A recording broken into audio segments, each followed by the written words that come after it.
Cet album vaut 4 millions de dollars, c'est-à-dire 2 milliards de francs CFA. Il s'agit de Once Upon a Time in Shaolin, c'est un album du Wu-Tang Clan. En français, ça se dit Il était une fois à Shaolin. Maintenant, le Wu-Tang Clan, les anciens, je suis sûr que vous connaissez. Mais pour les plus jeunes d'entre nous, il s'agit d'un groupe de rappeurs américains, voilà. Du coup, voilà, l'histoire derrière cet album, c'est du grand n'importe quoi. Vous allez voir, on dirait littéralement un scénario de film. Le producteur derrière ce projet avait pour ambition de faire de cet album une œuvre d'art. Et pour cela, la solution qu'il a trouvée, c'est de faire une seule copie de l'album.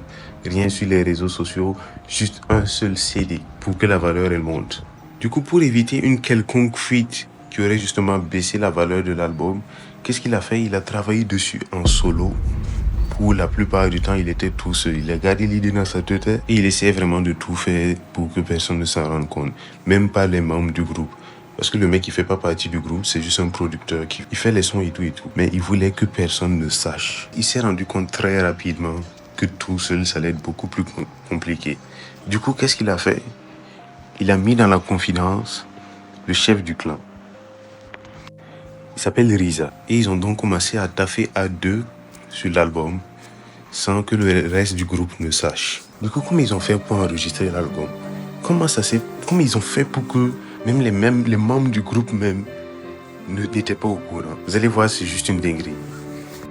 Du coup, ils ont enregistré des morceaux avec le reste du groupe, sans préciser c'était pour quel projet, et sur des beats qu'ils n'allaient pas garder. Du coup, les gens, ils ont fait les chansons, et eux, ils sont venus, ils ont pris les paroles, les poser sur des beats et les mettre dans l'album. Le truc de fou aussi, c'est que dans cet album, il y a plusieurs célébrités qui sont en featuring dedans. Et vous savez quoi?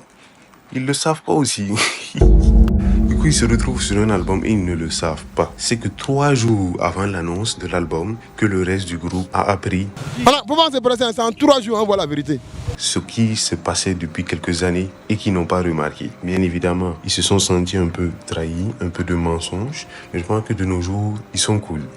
Mais ils auraient vraiment aimé qu'on leur dise plutôt que 3 jours avant la révélation de l'album. Ça, c'est pressant, pas voir la vérité. Du coup, l'album sort, truc de ouf. Les gens sont organisés et il est acquis pour une somme de 2 millions de dollars.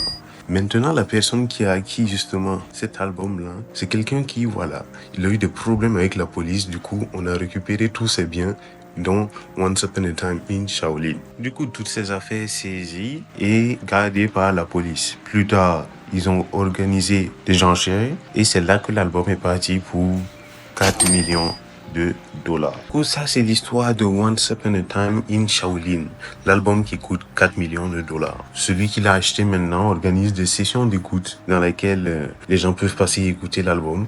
Bien évidemment, avant de rentrer dans la salle d'écoute, vous vous faites bien fouiller pour voir qu'il n'y a aucun appareil. Voilà, vous n'avez pas la possibilité d'enregistrer le truc. C'est impossible d'entendre une chanson de cet album-là quelque part d'autre que dans ces séances d'écoute-là. Et franchement, je pense que c'était un vrai coup de génie du producteur là de faire ça. Une œuvre d'art littéralement. Maintenant, je ne sais pas qu'est-ce que vous en pensez. Parce que dites-vous que c'est tout un groupe d'amis. Et puis les deux, ils se sont mis sur le côté et ils leur ont rien dit. Ils ont menti pendant 30 années. Maintenant, vous en pensez quoi? Moi, je me dis que bon, c'est pas vrai.